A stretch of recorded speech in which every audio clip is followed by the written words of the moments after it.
রামপুরায় কার্নিসে ঝুলে থাকা তরুণকে গুলি ও দুজনকে হত্যায় সাবেক ডিএমপি কমিশনার হাবিব সহ 3 পুলিশের মৃত্যুদণ্ড, অন্য দুজনের 20 বছরের কারাদণ্ড। দেশে এত ব্যাংকের কি দরকার, প্রশ্ন সরকার দলীয় এমপি। ঋণ করে ঘি না খাওয়ার আহ্বান বিরোধী দলের। দেখছিলেন গ্রাউন্ড সিমেন্ট সংবাদ শিরোনাম, এবার বিস্তারিত। জুলাই আন্দোলনে রামপুরা কার্নিসে ঝুলে থাকা যুবককে গুলি ও দুজনকে হত্যার ঘটনায় দায়ের হওয়া মামলায় সাবেক ডিএমপি কমিশনার হাবিবুর রহমান, খিলগাঁও জোনের এডিসি রাশেদুল ইসলাম, রামপুরা থানার সাবেক ওসি মশিউর রহমানের মৃত্যুদণ্ড দিয়েছে আন্তর্জাতিক অপরাধ ট্রাইব্যুনাল। অপর দুই আসামি এসআই তরিকুল ইসলামের যাবজ্জীবন ও গ্রেপ্তার থাকায় এসআই চঞ্চল চন্দ্রকে 20 বছরের কারাদণ্ড দিয়েছে ট্রাইব্যুনাল। সকালে বিচারপতি গোলাম মুর্তজা মজুমদারের নেতৃত্বাধীন 3 সদস্যের আন্তর্জাতিক অপরাধ ট্রাইব্যুনাল এই রায় ঘোষণা করেন। উস্কানি, প্ররোচনা, হত্যার নির্দেশনা ও সহায়তা সহ 3 অভিযোগে পুলিশের সাবেক 3 কর্মকর্তাকে যাবজ্জীবন দিয়েছে ট্রাইব্যুনাল। এই রায়কে যথার্থ বলে মন্তব্য করে সন্তোষ প্রকাশ করেছেন চিফ প্রসিকিউটর আমিনুল ইসলাম। তবে রায়ে সংক্ষুব্ধ হয়ে উচ্চ আদালতে যাওয়ার কথা জানিয়েছেন এই মামলায় গ্রেফতার থাকা একমাত্র আসামি এএসআই চঞ্চল চন্দ্র সরকারের আইনজীবী সরওয়ার জাহান নিপ্পন। 2024 সালের জুলাই আন্দোলন চলাকালীন সময়ে 19 জুলাই রামপুরার বনশ্রী এলাকায় নির্মাণাধীন ভবনে কার্নিসে ঝুলে থাকা যুবক আমির হোসেনকে গুলি এবং জুমার নামাজ পড়ে বের হওয়া যুবক নাদিম ইসলাম ও বৃদ্ধা মায়া ইসলামকে গুলি করে হত্যার ঘটনায় পলাতক থাকা ডিএমপি কমিশনার হাবিবুর রহমান সহ 5 পুলিশের বিরুদ্ধে মামলাটি দায়ের হয়। জুলাই অভ্যুত্থানের ঘটনায় তৃতীয় রায় দিল ট্রাইব্যুনাল 1। আজকে এই মামলাটি সম্পূর্ণরূপে সন্দেহাতীতভাবে প্রমাণিত হয় মাননীয় ট্রাইব্যুনাল 3 জন আসামিকে মৃত্যুদণ্ড, আসামি তরিকুল ইসলামকে যাবজ্জীবন, চঞ্চল চন্দ্র সরকারকে 20 বছরের কারাদণ্ডে দণ্ডিত করেছেন। আমরা এই রায়ে মহান আল্লাহর কাছে আমরা শুকরিয়া আদায় করছি এবং আমরা মনে করি এই রায়ের মধ্য দিয়ে আমাদের শহীদ পরিবার এবং আহত পরিবার তারা ন্যায় বিচার পেয়েছেন বলে আমরা বিশ্বাস করি। দেশে এত ব্যাংকের কি প্রয়োজন, প্রশ্ন রেখেছেন সরকার দলীয় সংসদ সদস্য ব্যারিস্টার মাহবুব উদ্দিন খোকন। বলেন, এমপি হলেই ব্যাংক লাগবে, এমন সংস্কৃতি থেকে বেরিয়ে আসতে হবে। অন্যদিকে বিরোধী দলীয় সংসদ সদস্য অধ্যাপক মুজিবুর রহমান বলেছেন, ঋণ করে ঘি খাওয়া যাবে না। তিনি সুদকে প্রত্যাখ্যান করার আহ্বান জানান। এসব বক্তব্য উঠে এসেছে সংসদের বাজেট আলোচনায়। আহমেদ সরওয়ারের রিপোর্ট। সকালে স্পিকার হাফিজ উদ্দিন আহমেদ বীর বিক্রমের সভাপতিত্বে সংসদের কার্যক্রম শুরু হলে জানিয়ে দেওয়া হয় আজকেই বাজেটের উপর সদস্যদের জন্য সাধারণ আলোচনার শেষ দিন। আজকে রাত্রি আমরা বক্তব্য শেষ করব। আলোচনায় অংশ নিয়ে সরকার দলীয় সদস্যরা ইতিবাচক দিকগুলো তুলে ধরে বক্তব্য রাখেন। তারা বলেন, বাজেটকে আকার বড় হয়েছে বলে যারা সমালোচনা করেন তারা ঠিক নয়। স্বপ্ন না দেখলে আগানো যাবে না বলে দাবি তাদের। মানি লন্ডারিং, আমি আইনজীবী হিসেবে বলছি, স্বাধীনতার পরে পর্যন্ত মানি লন্ডারিং যত টাকা মানি লন্ডারিং করছে, আমরা বক্তব্য সবাই বলেছি, শ্বেতপত্র প্রকাশ করেছি, কোনো টাকা ফিরে আসে নাই, আসার সুযোগও নাই। টাকাটা সিস্টেমে ঢুকে যায়। আজকে সিঙ্গাপুরে আইন নেই, সিঙ্গাপুরে টাকা যায়। দুবাইতে আইন নেই, কানাডায় আইন নেই, থাইল্যান্ড আইন নেই, আইন আছে। তা আমরা কেন সিস্টেম চেঞ্জ করি না কেন? Let's change the system. টাকা নাই, ব্যাঙ্গলে উঠে হয়ে গেছে। এত ব্যাংক দরকার কি বাংলাদেশে? এত ব্যাংক দরকার নাই বাংলাদেশে। এমপি হলেই তার একটা ব্যাংক লাগবে, এমপি হলেই, নেতা হলেই তার লিজিং কোম্পানি লাগবে। প্র্যাকটিস বন্ধ করতে হবে, ব্যাংক কমে ফেলতে হবে। চরাঞ্চলগুলোকে যদি আমরা ইউটিলাইজ করতে না পারি তাহলে আমাদের জন্য এটা খুব ক্ষতির কারণ হচ্ছে। প্রথমত, বালুমহল নিয়ে একটা বড় সিন্ডিকেট কাজ করে পুরো বাংলাদেশ জুড়ে। এই সিন্ডিকেটটাকে আমাদেরকে একটু আইডেন্টিফাই করে কেটে ডিফিউজ করতে হবে। বালুমহলকে যদি লিজ দিতে হয় তাহলে অ্যাপ্রোপ্রিয়েটলি বালুমহল নিয়ে কাজ করতে হবে। আর যদি বালুমহলের লিজ বন্ধ করতে হয় তাহলে একবারে বন্ধ করতে হবে। যদি চরগুলোকে আমরা ইউটিলাইজ করতে চাই, আমাদের রিনিউয়েবল এনার্জির ক্ষেত্রে আমরা যদি সোলার প্যানেল তৈরি করে সেখানে কাজ করতে চাই, তাহলে চরাঞ্চলে যে ক্রাইমগুলো হয় এই ক্রাইমগুলো বন্ধ করা অনতিবিলম্বে সম্ভব। আমাদের বিরোধী দল মাঝে মাঝে এই সংস্কারের কথা বলেন, জুলাই সনদের কথা বলেন। ওনারা শুধু সেই সংস্কারের কথা বলেন যেই সংস্কার ওনাদেরকে ক্ষমতার ভাগ দেবে। ওনারা স্বাস্থ্য খাতে সংস্কার নিয়ে একদিনও আজ পর্যন্ত কথা বলেননি। একটি স্বাস্থ্য সংস্কার কমিশন হয়েছিল, তারা অনেক কিছু চিন্তা ভাবনা করে অনেক কিছু লিখে দিয়েছে। আমি খুশি হতাম আমাদের বিরোধী দল যদি সেই স্বাস্থ্য খাত সংস্কার কমিশনের রিপোর্ট নিয়ে আমাদের এখানে কথা বলতেন। বিরোধী দলীয় সদস্য অধ্যাপক মুজিবুর রহমান সকল আসনে দলমত নির্বিশেষে সমান উন্নয়নের উপর জোর দেন। হাদিস একটা আছে, উপরের হাতটা ভালো নিজের হাতের চাইতে। নিজের হাত মানে ফকিরের হাত। ঋণ করা মানে ফকিরের কাজ। এই ফকিরি করে দেশ চালানো যাবে না মাননীয় স্পিকার। আমাদের নিজের সম্পদকে সংগ্রহ করে আমাদের সম্পদ দিয়ে দেশ চালাতে হবে। ঋণ করে ঘি খাওয়ার মতো পরিকল্পনা করলে এটা আমাদের জাতি এবং দেশ ক্ষতিগ্রস্ত হবে বলে আমি মনে করি। যদি আল্লাহ এবং আল্লাহ রাসূলের সাথে যুদ্ধ করতে নারাজি থাকি, অবশ্যই সুদকে প্রত্যাখ্যান করতে হবে। এই সুদ ছাড়াও অর্থনীতি চলে মাননীয় স্পিকার। আমাদের মাননীয় প্রধানমন্ত্রী মালয়েশিয়ায় গিয়েছেন, সেখানে সুদকে বন্ধ করে জাকাত ভিত্তিক অর্থনীতি সেখানে চালু করার সুন্দর একটা প্রচেষ্টা অব্যাহত রয়েছে। ইসলামী ব্যাংক যখন ঠিকমতো চলছিল, বড় বড় সুদী ব্যাংক বাংলাদেশে ছিল, তারা যখন দেখলো এই সুদী কারবার চলছে না, তখন প্রত্যেকটা ব্যাংক তারা ইসলামিক কাউন্টার খুলেছিল। এটা প্রমাণ করে বাংলাদেশে সুদ ছাড়াই অর্থনীতি চলতে পারে। বাজেটের উপর সদস্যদের আলোচনা আজকেই শেষ করতে হবে, সেজন্য পয়েন্ট অফ অর্ডারের অনুমতি না দিতে স্পিকারের প্রতি অনুরোধ জানান চিফ হুইপ। এবং আজকে শেষ করতে হবে, কাজে আপনি পয়েন্ট অফ অর্ডারটা যতক্ষণ সম্ভব আমাদের অ্যাভয়েড করা খুবই জরুরি আজকের দিনের জন্য। আহমেদ সরোয়ার, বাংলা ভিশন, ঢাকা। প্রশ্ন ফাঁস নিয়ে গুজব বা বিভ্রান্তি ছড়ানো রুখতে সাইবার আইন সংশোধন করা হচ্ছে, জানিয়েছেন শিক্ষামন্ত্রী ডক্টর আনম এহসানুল হক মিলন। এইচএসসি ও সমমান পরীক্ষা উপলক্ষে সিলেট শিক্ষা বোর্ডের কেন্দ্রের ভারপ্রাপ্ত কর্মকর্তাদের সঙ্গে মতবিনিময় সভায় মন্ত্রী একথা বলেন।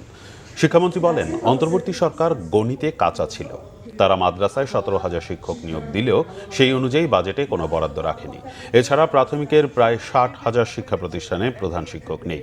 আগামী মাস থেকেই নতুন শিক্ষক নিয়োগ কার্যক্রম শুরু হচ্ছে বলে আবারও আশ্বস্ত করে এহসানুল হক মিলন বলেন, ধাপে ধাপে সব সমস্যারই সমাধান হবে।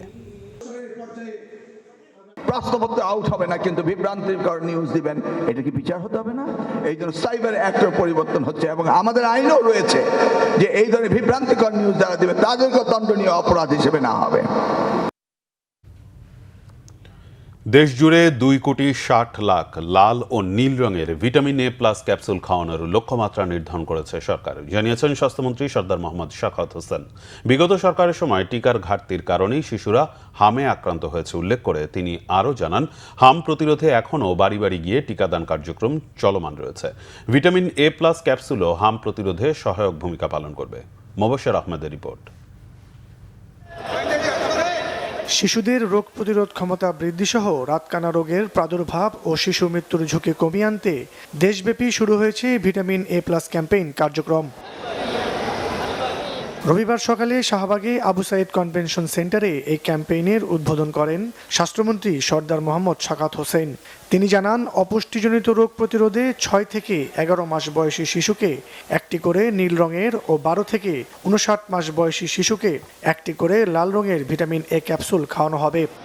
আমরা ইউনিসেফের মাধ্যমে পর্যাপ্ত পরিমাণ ভিটামিন এ ক্যাপসুল আমরা সংগ্রহ করেছি। আমাদের হাতে বর্তমান 2,60,00,000 ভিটামিন এ লাল এবং নীল আমাদের হাতে স্টক রয়েছে। তার মধ্যে আমরা আজকে এই ক্যাম্পেইনিং ভিটামিন এ সংশ্লিষ্ট বয়স্ক বাচ্চাদেরকে খাওয়ানোর কার্যক্রম শুরু করেছি, যার পরিমাণ 2,55,00,000। জন্মের পরে বাচ্চাদেরকে মায়ের শাল দুধ যেন দেওয়া হয়, আপনারা একটু প্রচার করবেন, এটা আমাদের সবার দায়িত্ব। কারণ শাল দুধের চাইতে বড় ভিটামিন এ স্টক আর কিছু হতে পারে না। স্বাস্থ্যমন্ত্রী আরও বলেন, হাম প্রতিরোধে লক্ষ্যমাত্রার বেশি টিকা দেওয়া হয়েছে। ভিটামিন এ প্লাস ক্যাপসুল হাম প্রতিরোধে সহায়ক ভূমিকা পালন করবে। ভিটামিন এ পুষ্টির অভাবে ভিটামিন এ দিয়ে বাচ্চাদের শরীরের প্রতিরক্ষা ক্ষমতা বৃদ্ধি করার জন্য ব্যবহার করা হয়। মিজেলস সহ অন্যান্য অনেক টিকা দেওয়া হয়। আমরা বিগত সরকারের কাছ থেকে পর্যাপ্ত টিকার স্টক না পাওয়াতে মিজেলস নামক যে ব্যাধিটি মারাত্মকভাবে আমাদের বাচ্চাদেরকে আক্রমণ করেছিল, তখন আমাদের ভিটামিন এ ডি ক্যাপসুলটা আমাদের হাতে ছিল না। শিশুর 6 মাস বয়স পূর্ণ হলে মায়ের দুধের পাশাপাশি পরিমাণ মতো ঘরের তৈরি সুষম খাবার খাওয়ানোর পরামর্শ দেন স্বাস্থ্যমন্ত্রী। মোবাশ্বের আহমেদ, বাংলা ভিশন, ঢাকা। এবার বিশ্বকাপ ফুটবল প্রসঙ্গ। মেসি আর আর্জেন্টিনায় মজেছে বাংলাদেশের সমর্থকরা। ঢাকা বিশ্ববিদ্যালয়ের শিক্ষার্থী থেকে শুরু করে সাধারণ দর্শক সবাই সামিল হচ্ছেন আকাশী সাদার মিছিলে। টিএসসি প্রাঙ্গণে আর্জেন্টিনার জয়ে মাতোয়ারা, হাজারো সমর্থক নিচ্ছেন বিশ্বকাপের উত্তাপ। বড় পর্দায় খেলা উপভোগের মজাই আলাদা বলছেন সর্বস্তরের মানুষ। আর্জেন্টিনার জয়ের পাশাপাশি বিশ্বকাপে মেসির সর্বোচ্চ ১৯ গোলের রেকর্ড। দর্শকরা ভেসেছেন আনন্দের বন্যায়। ওমর ফারুকের report. Greatest show on earth বিশ্বকাপের আরেক নাম। উন্মাদনায় মাতে বিশ্ব, মাতে বাংলাদেশ। যদি খেলে আর্জেন্টিনা তাহলে তো আর কথাই থাকে না। জনপদ জুড়ে আকাশে সাদা ঢেউ, ছেলে বড় বাদ থাকে না কেউ। থাকেন যদি মেসি, উত্তেজনার পারদটা বাড়ে আরেকটু বেশি। প্রতিপক্ষ যেই হোক, আলজেরিয়া, অস্ট্রিয়া কিংবা জর্ডান, নতুন উদ্যমে যেন জাগে টিএসসি প্রাণ। চারিদিকে শুধু মেসি মেসি স্লোগান। প্রথমার্ধে জাদুকর ছিলেন বিশ্রামে, তাতে কি আলবি সেলেস্তের জয়রথ থামে? জর্ডানের জালে 2 গোল, জায়ান্ট স্ক্রিনের সামনে দর্শকদের শোরগোল। আমরা সবসময় মেসি দেয়, সবসময় আমরা মেসির গোল দেখতে অভ্যস্ত ফেডিকিকে, কিন্তু লোসেলসো দিছে, খুব ভালো লাগছে, গোলটা খুব সুন্দর হয়েছে। এখন আমাদের মনে হবে যে ওয়ার্ল্ড কাপ শুরু, ওই গ্রুপে কি হচ্ছে না হচ্ছে আমাদের দেখা বিষয় না। এখন হলো আমাদের দেখা বিষয় আর্জেন্টিনা কি করে। এটাকে একটু চাপ অনুভব করতেছে, আর বাকি যেই দলই আসুক ইনশাল্লাহ আর্জেন্টিনা জিতবে। প্রথমার্ধে নামলেন সর্বকালের সেরা, মাত্র 40 মিনিট, তাতেই তার পায়ে গোল পড়ল ধরা। সর্বোচ্চ গোলে মেসির হলো 19। সমর্থক বা প্রতিপক্ষ সম্রাটকে জানাচ্ছে কুর্নিশ। সামনে নকআউট পর্বে মিনিমাম 5টা গোল হবে ভাই, বুঝছেন? আমাদের বস আছে না, বসই হ্যাটট্রিক করবে ভাই। ফার্স্ট টাইম এখানে খেলা দেখতে আসলাম, সো জিনিসটা অনেক ইন্টারেস্টিং প্লাস অনেক ভালো লাগলো। This time also we hope that Argentina wins. Group পর্বের চ্যাম্পিয়ন, জয় টানা 3 ম্যাচে, নকআউটে প্রতিপক্ষ কেপ ভার্দে, তাতে কি যায় আসে? যেহেতু পর্তুগাল, ব্রাজিল এইসব টিম আর্জেন্টিনার সামনে কিছু না, সেহেতু এইসব জর্ডান আমরা জানতাম আমরা জিতবো 100 এটা। আলহামদুলিল্লাহ অনেক ভালো, আমরা গ্রুপ চ্যাম্পিয়ন। শুধু গ্রুপ চ্যাম্পিয়ন না, আমরা বিগত দিনে বিশ্বকাপ চ্যাম্পিয়ন, এবারও আমরা চ্যাম্পিয়ন হব ইনশাল্লাহ। অনেক ভালো লেগেছে, অনেক আনন্দিত। ভক্তরা মেসির হাতে দেখছেন গোল্ডেন বল কিংবা বুট, আর আর্জেন্টিনার হাতে শিরোপার মুকুট। ওমর ফারুক, বাংলা ভিশন, ঢাকা। টেকসই প্রবৃদ্ধির জন্য দেশের কলকারখানায় গ্যাসের সংকট কাটাতে সরকার বেশ আন্তরিক বলে জানিয়েছেন বাণিজ্যমন্ত্রী খন্দকার আব্দুল মুক্তাদির। রবিবার সকালে বাংলাদেশ বিনিয়োগ উন্নয়ন কর্তৃপক্ষ বিডা ভবনে আন্তর্জাতিক এমএসএমই দিবসের অনুষ্ঠানে কথা বলেন তিনি। বাণিজ্যমন্ত্রী জানান, গত 17 বছরে নামমাত্র নতুন উদ্যোক্তা তৈরির ফলে দেশে আয় বৈষম্য বেড়েছে। বর্তমান সরকার ক্ষুদ্র ও মাঝারি শিল্প খাত সম্প্রসারণের লক্ষ্যে বিসিকের পাশাপাশি নতুন শিল্প পার্ক তৈরির উদ্যোগ নিয়েছে। তিনি জানান, অর্থনীতিতে এমএসএমই খাতের অবদান 34%। অর্থনীতির প্রাণ ক্ষুদ্র ও মাঝারি শিল্পকে শক্তিশালী করার মধ্য দিয়ে সরকার প্রবৃদ্ধি বাড়াতে চায় বলে জানান বাণিজ্যমন্ত্রী। নতুন কর্মসংস্থান ও উদ্যোক্তা তৈরির স্বার্থে সরকার গ্যাসের সংকট কাটাতে গুরুত্বের সাথে কাজ করছে বলেও জানান বাণিজ্যমন্ত্রী। আমরা বিসিকের নতুন শিল্প পার্ক তৈরির জন্য অনেকগুলি প্রকল্প হাতে নিয়েছি। নতুনভাবে পাবনা, সিলেট, নীলফামারী, সৈয়দপুর আমাদের চলমান প্রকল্পের সাথে এই প্রকল্পগুলি যোগ হবে। আগামী দিনে আমাদের লক্ষ্য হবে কম জ্বালানি ইন্টেন্সিভ শিল্পের দিকে বেশি বেশি যাওয়া, আর যেগুলি ইতিমধ্যে স্থাপিত মিল ফ্যাক্টরি সেগুলির প্রোডাক্টিভ ক্যাপাসিটি পুরোপুরি ইউটিলাইজ করার জন্য, দ্রুত এই গ্যাস সংকটের সমাধান করার জন্য আমরা আন্তরিকভাবে কাজ করছি। অপতথ্য, মিথ্যা ও গুজবে ফেসবুক ছয়লাভ হয়ে গেছে, এমন মন্তব্য করে সাংবাদিকদের প্রকৃত তথ্য যাচাই বাছাই করে সংবাদ পরিবেশনের আহ্বান জানিয়েছেন তথ্য ও সম্প্রচার সচিব মাহবুবা ফারজানা। সচিবালয় গণমাধ্যম কেন্দ্রে বিএসআরএফ আয়োজিত ফল উৎসবে তিনি আহ্বান জানান। এখনও অনেক পত্রিকায় অপতথ্য ছড়ানো হচ্ছে বলে অভিযোগ করেন তিনি। সচিবালয় গণমাধ্যম কেন্দ্রটি দ্রুত সংস্কারের উদ্যোগ নেবেন বলেও জানান তথ্য সচিব। সচিবালয়ে কর্মরত নারী সাংবাদিকদের কর্মপরিবেশ আরও সুন্দর ও নিরাপদ করার আশ্বাসও দেন তিনি। অনুষ্ঠানে অ্যাক্রেডিটেশন কাউন্সিল বা বোর্ডে একজন প্রতিনিধি রাখার দাবি জানানো হয় বিএসআরএফ এর পক্ষ থেকে। তথ্য অধিদপ্তরের প্রধান তথ্য কর্মকর্তা সৈয়দ আব্দুল আহমেদ ছাড়াও বিভিন্ন মন্ত্রণালয়ের ঊর্ধ্বতন ও জনসংযোগ কর্মকর্তারা অনুষ্ঠানে উপস্থিত ছিলেন। ব্রাহ্মণবাড়িয়ার বাঞ্ছারামপুরে ছাগলকে পাইপ দিয়ে অতিরিক্ত পানি খাইয়ে মোটা তাজা করার অপচেষ্টার অভিযোগে একজনকে আটক করেছে পুলিশ। চলছে মূল অভিযুক্তকে ধরার চেষ্টা। স্থানীয়রা জানান, গত বুধবার সকালে উপজেলার রূপসদি বাজারে ছাগল বেচতে যায় চান বাদশা। এ সময় ছাগলের ওজন বাড়াতে প্রতারণা করে পাইপ দিয়ে অমানবিকভাবে পানি খাওয়াতে থাকে সে। ঘটনাটি সোশ্যাল মিডিয়ায় ব্যাপক ছড়িয়ে পড়ে। পরে গা ঢাকা দেয় অভিযুক্ত ব্যবসায়ী। চান বাদশা ওই উপজেলার করাইকান্দি গ্রামের মোহাম্মদ শাহাবুদ্দিনের ছেলে। ব্রাহ্মণবাড়িয়া পুলিশ সুপার শাহ মোহাম্মদ আব্দুর রূপ জানান, এ ঘটনায় সাদাত নামে একজনকে আটক করা হয়েছে। ব্যবস্থা নেওয়া হচ্ছে ছাগলের মালিক চান বাদশার বিরুদ্ধে। সংবাদ শেষ করব ক্রাউন সিমেন্ট শিরোনামগুলো আরেকবার জানিয়ে।